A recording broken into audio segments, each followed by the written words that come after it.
اسیسینز کریڈ ایک بہت ہی مشہور action adventure video game series ہے جو 2007 میں لانچ ہوئی اور اب تک اس کی دنیا بھر میں 100 ملین سے زیادہ کاپیاں فروخت ہو چکی ہیں۔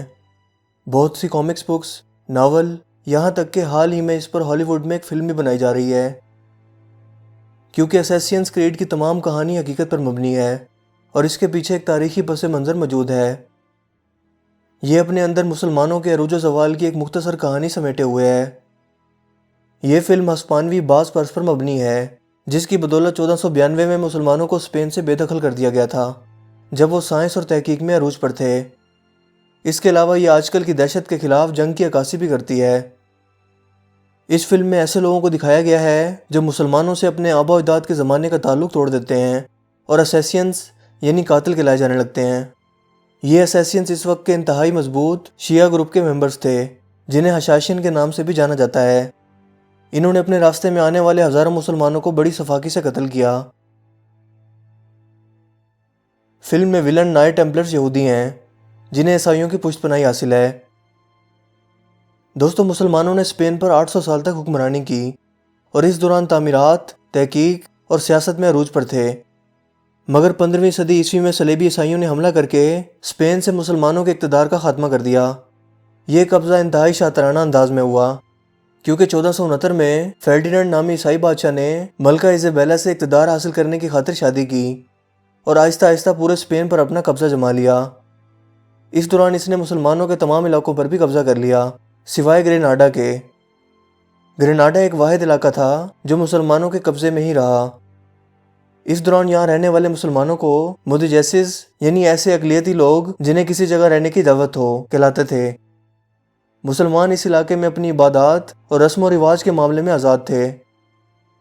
فرڈیننڈ چونکہ ایک شاطر انسان تھا، لہٰذا اس نے مزید قتل و غارت کرنے کے بجائے ایک اور منصوبہ سوچا کہ کسی طرح مسلمانوں کو اپنے اچھے اخلاق اور برتاؤ کے ذریعے متاثر کر کے اپنے مذہب یعنی عیسائیت میں داخل کر دیا جائے۔ لہٰذا اس نے مسلمانوں کو حقوق فراہم کیے اور امن معاہدہ کیا، جس کے مطابق کسی کو بھی مسلمانوں کے مذہبی جذبات کو ٹھیس پہنچانے کی اجازت نہیں تھی اور ایسا کرنا ناقابل معافی جرم تھا جس کی سخت ترین سزا تھی۔ اس دوران مسلمانوں نے کئی سال امن و چین کے ساتھ گریناڈا شہر میں گزار دیے۔ ملکہ ایزابیلا سخت اسلام مخالف تھی اور کسی طرح سے چاہتی تھی کہ مسلمانوں کا اسپین سے صفایا ہو جائے یا وہ عیسائیت قبول کر لیں، مگر مسلمان اپنے دین کو کسی صورت چھوڑنے کو تیار نہ تھے۔ جب بادشاہ اور ملکہ کو اس بات کا احساس ہو گیا تو وہ اپنے ظالمانہ اقدامات پر اتر آئے اور اپنے اصلی رنگ دکھانا شروع کر دیے۔ انہوں نے مسلمانوں کے خاتمہ کے لیے انتہائی قدم اٹھانے کا فیصلہ کیا۔ یہ 1499 عیسوی کا وقت تھا جب اسپین کی حکومت وقت نے کارڈینل ایگزیمنز کو مسلمانوں کے قتل عام اور اسپین سے ان کا صفایا کرنے کی ذمہ داری سونپی۔ اس شخص نے آتے ہی معاہدے کی خلاف ورزی کرتے ہوئے مسلمانوں، خصوصاً عورتوں اور بچوں کا ہزاروں کی تعداد میں بے دریغ قتل شروع کر دیا۔ کچھ لوگ جن میں بچے اور عورتیں ہزاروں کی تعداد میں تھے اور عیسائیوں کے حملوں سے محفوظ رہنے کے لیے ایک مسجد میں پناہ لیے ہوئے تھے، انہیں بھی چن چن کر بدترین تشدد کیا گیا اور قتل کر دیا گیا۔ اس واقعے کے بعد مسلمانوں نے اسپین حکومت کے خلاف بغاوت شروع کر دی۔ اسی بغاوت کا بہانہ بنا کر حکومت وقت نے صاف صاف کہہ دیا کہ یا تو عیسائی مذہب اختیار کر لو یا اسپین سے نکل جاؤ۔ اس دوران مسلمانوں کی ہزاروں اسلامی سائنس و تحقیق پر مبنی بیش قیمتی کتابیں اور قرآن پاک کو ایگزیمنز کے حکم پر گریناڈا شہر کے درمیان رکھ کر آگ لگا دی گئی۔ اس دور کے بعد سلطان صلاح الدین ایوبی کا دور آیا، جو ایک عظیم فاتح اور مسلم دنیا کے ہیرو ہیں۔ ان کی بہادری، فیاضی، حسن خلق اور ایمانداری کی بدولت نہ صرف مسلمان بلکہ عیسائی بھی ان کو عزت کی نگاہ سے دیکھتے ہیں۔ آپ کو فاتح بیت المقدس بھی کہا جاتا ہے، جب آپ نے 1187 میں یورپ کی متحدہ افواج کو شکست دے کر بیت المقدس کو آزاد کروایا تھا۔ سلطان صلاح الدین کو جہاں ایک طرف صلیبی افواج کا سامنا تھا، وہیں دوسری طرف ان کا سامنا ایسے قاتلوں سے بھی تھا جو اسماعیلی فرقے سے تعلق رکھتے تھے۔ یہ انتہائی ماہر نشانے باز اور سفاک قاتل تھے جو اپنا کام انتہائی رازداری اور مہارت سے کرتے تھے۔ یہ لوگ بھیس بدلنے کے بھی ماہر تھے، جنہیں حشاشینز بھی کہا جاتا ہے، یعنی وہی اسیسینز کریڈ۔ سلطان صلاح الدین ایوبی نے انہیں ہر محاذ پر شکست دی اور انہیں پسپا کیے رکھا۔ انہیں حشاشینز کہنے کے پیچھے بھی ایک دلچسپ کہانی ہے، کیونکہ یہ لوگ حسن بن صبا کے فدائیوں میں سے تھے، جو اپنے فدائیوں کو نشہ آور ادویات استعمال کروا کر دنیا میں جنت دکھاتا۔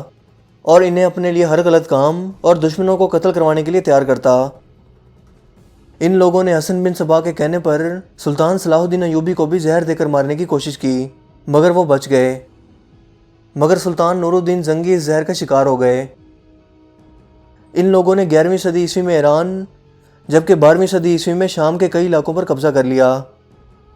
یہ لوگ پراسرار رہ کر دشمنوں کے گھروں میں جا کر جاسوسی کرتے اور حکمت عملی بنا کر انہیں شکست دیتے۔ خاص کر ان کے دشمن اس وقت کے مسلم خلیفہ تھے، جن میں سے 2 کو انہوں نے قتل بھی کیا، جبکہ کئی عیسائی حکمرانوں کو بھی انہوں نے قتل کیا۔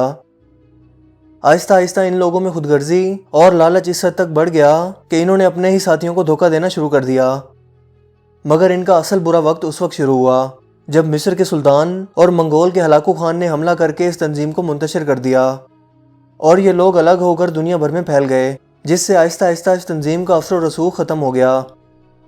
یہ انتہائی طاقتور اور منظم ترین لوگوں کا گروہ تھا، جن کی دہشت ان کا ہتھیار تھا، جو ایک خنجر ہوا کرتا تھا۔ یہ اپنے دشمنوں کو راستے سے ایسے ہٹاتے کہ کسی کو خبر تک نہ ہوتی۔ اس وقت ان کا مقابلہ کرنا کسی کے بس کی بات نہیں تھی۔ یہ لوگ کسی بھی مذہب کے قائل نہیں تھے، بلکہ ان کا مقصد دنیا پر حکمرانی تھا۔ دوستو، آج کے جدید دور میں بھی ایسی خفیہ تنظیمیں موجود ہیں جن کا مقصد محض اس دنیا پر حکمرانی، دہشت اور افراتفری پھیلانا ہے۔ ان کے لیے مذہب سب سے بڑا خطرہ ہے۔ یہ تنظیمیں وقت کے ساتھ ساتھ پہلے سے زیادہ مضبوط، طاقتور اور منظم ہوتی جا رہی ہیں اور دنیا کے امن کو تباہ کر رہی ہیں۔ ان لوگوں کو زیادہ سے زیادہ ایکسپوز کر کے دنیا کے سامنے ان کا مکروہ چہرہ لانا نہایت ضروری ہے، تاکہ لوگ ان کے شر سے بچ سکیں، یا پھر انہیں بھی کسی سلطان صلاح الدین ایوبی کا انتظار کرنا ہوگا۔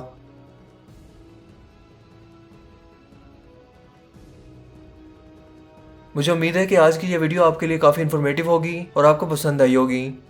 اگر ویڈیو آپ کو اچھا لگا ہو تو اس ویڈیو کو لائک کیجئے اور دوستوں کے ساتھ بھی اس انفارمیشن کو ضرور شیئر کیجئے۔ مزید اس طرح کی ویڈیوز کے لیے آپ ہمارے چینل کو ضرور سبسکرائب کیجئے۔ چینل کو سبسکرائب کرنے کے بعد پاس موجود بیل کے آئیکن کو بھی ضرور کلک کیجئے تاکہ ہر نئی آنے والی ویڈیو کا نوٹیفیکیشن آپ کو سب سے پہلے مل سکے۔ میرا نام ہے حسیب شفقت اور آپ دیکھ رہے ہیں ہنسی ٹی وی۔ میں ملوں گا آپ سے ایک نئی انٹرسٹنگ ویڈیو میں، تب تک کے لیے اپنا بہت سا خیال رکھیے گا۔ Thanks for watching this video. اللہ حافظ۔